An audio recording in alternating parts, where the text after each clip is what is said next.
through this drill now a number of times, only to have each one, for one reason or another, at no fault of the city or to the airport director, not go forward.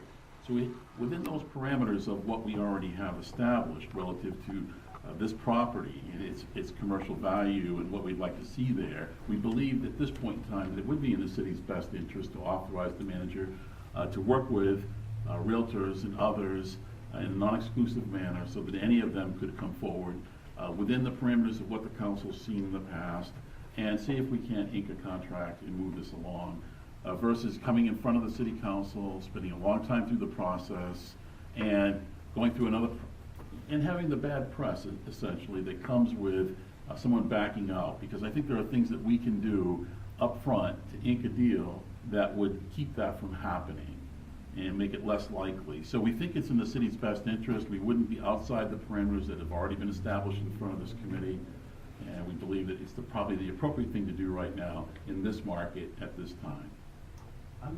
Personally, I'm concerned about the transparency of the process then. The last individuals came in, we met them, explained what was going on, got a quick approval. It was not the fault of our process that we lost them. We'll be happy to come back then with each and every one if that's what you'd like. We're trying a little different tack. We think this would work a little better. Yeah. I'm going to support this, and the reason I'm going to support it is, for example, a group may decide 2-3 weeks in advance that they like the idea, then they come to the AAC, which meets after the second city council meeting at the end of the month, and sometimes we don't have another, we have the 5th month, then it comes to the city council, then the city council then passes, the mayor then passes it on to the FOP committee, and then it comes in, and then the process gets really long, and at times over the past, we here have asked them what is going to be the square foot price, what is going to be the tax rate, what are the individual's finances and stuff, and I think in a lot of those questions that we ask, I think are priority and belong with the city manager and with the attorney and the business manager. But once they've gone through it, I would expect them to come back to the finance committee, for the finance committee to make a recommendation to the full council instead of going all backward. I have trust in those individuals, and like the city manager said, we have set down the guidelines over and over again over the last 3 or 4 years what they expect from us. Councilor Duffy, you have something? Thank you, Mr. Chair. If I may, through you to city staff, I guess perhaps the city manager, the airport director. The last leasee, the India restaurant, how much a year were they paying in rent? Their base rental rate was about $560 a month, plus they paid 3% of their gross. They paid all of the utilities and their portion of the property taxes. My observation is that's a bargain compared to other commercial in the private sector as far as rent. My other observation is, and this includes the other restaurant down further where the pizza place used to be in the go-karts.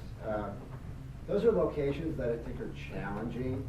I don't personally, I'm not going to say, because I shouldn't weigh in on what should be done, but I do have a discomfort when we're dealing with public property, and we do have other city-owned property where we have lease agreements, restaurants in the city. I have concern about that, and I wonder if it might even be worth just why put our energy into trying to get a food establishment down there when there's this overall master plan in effect, and there may be a better use for that space for something else other than a restaurant.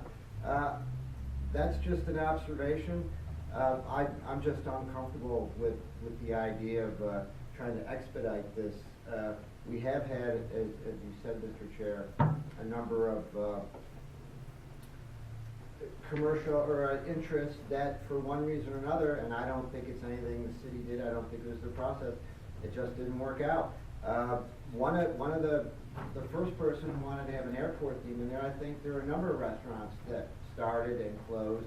That's just the nature of the business. So I'm gonna think a lot about this and, before it comes up next week, depending on what the motion's made, but I do have concern, not only for this, but because we have other city-owned property where we, lease to restaurants. Thank you.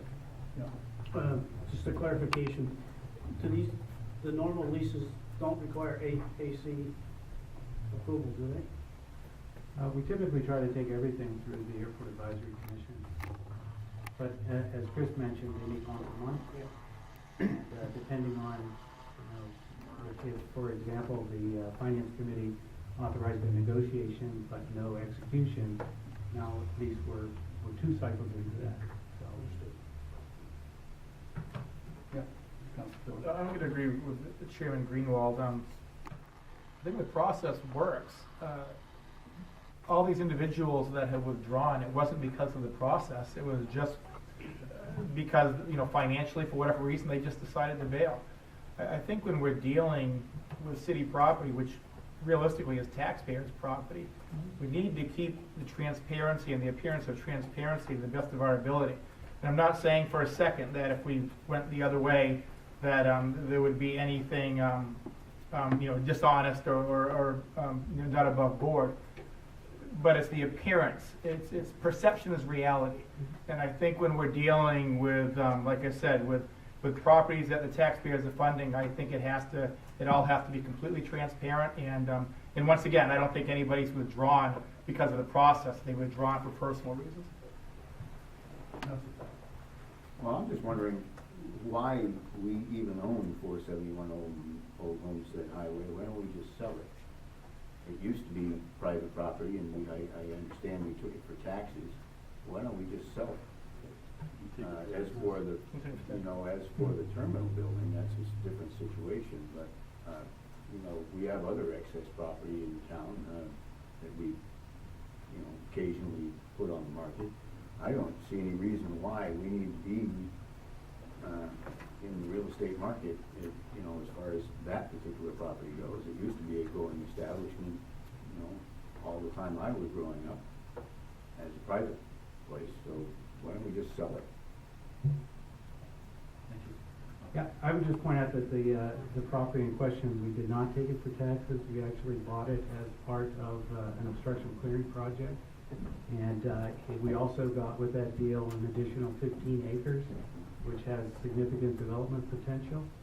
A portion of that property has been partitioned off, and we do lease it to the go-kart Swansea Amusements, and we do generate revenue from that.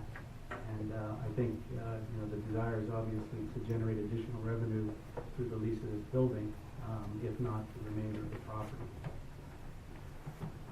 Yeah. I guess I started the questioning just to get a better idea of what, Ed was facing. And I've heard some discussion about, making the process transparent. But Ed, in our previous discussion, mentioned the Big Brother's watching us and the DOT and the lease things. And so I think we've got some oversight here. And I guess I'd probably support this because we need to try something a little bit different. What we've been doing hasn't been as successful as we want. We like those buildings, those pieces of real estate to be filled up with some thriving business. It's going to generate some revenue and jobs. So, I think maybe we ought to try it with the proviso that, we just get a report back to the council. And, if he continues to do with his standard lease rates, it's better than what we're getting now. To the city manager, and maybe even with this process, if you work out the whole deal, it still has to come to the city council for final approval, correct? The way the motion stands right now would authorize the manager to execute the contract. I'm not particularly fond of that, to be honest with you, because it puts the city manager in a position of being second guessed.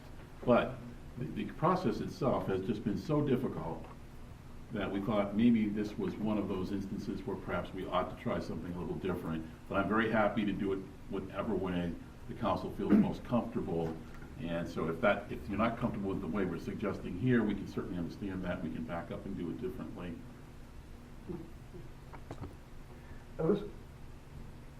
Maybe can, if I can would probably look at it, is come up with a way, you go through the whole process, and I think we've done it a couple of times based on city council approval. So if you went through the whole thing and you felt that you worked out a real good deal, then you come to the city council for final approval. Is that? That would mean deleting the word execute from the motion. Right. So Mr. Chairman, the concept of a really good deal, I want to be very clear about this. We always negotiate the very best terms we can. Ultimately, and I think Council Filio and Council Powers and others are alluding to this, you're really the final arbiters of whether or not it's a really good deal. We negotiate the very best deal we can, and the council makes the decision whether or not it's a really good deal. In this particular case, with this particular property, or these two properties, they are challenged. The city did acquire one of the properties as a result of the obstruction clearing project, which was, Ed, how much was the percentage of a grant on that? I believe we paid 5%. 5%. So the city has 5% into the cost of that property. We were required to acquire the property necessary to clear the obstructions. They were actually across the street, but the property owners, the Beluskis, had 3 actual parcels and required the city to acquire all 3, including the one that we have now. So the city has very little capital into this particular project. The FAA particularly likes to have a rental income for the airport versus selling property. They much prefer rental income. So we're doing everything right. It's just challenged.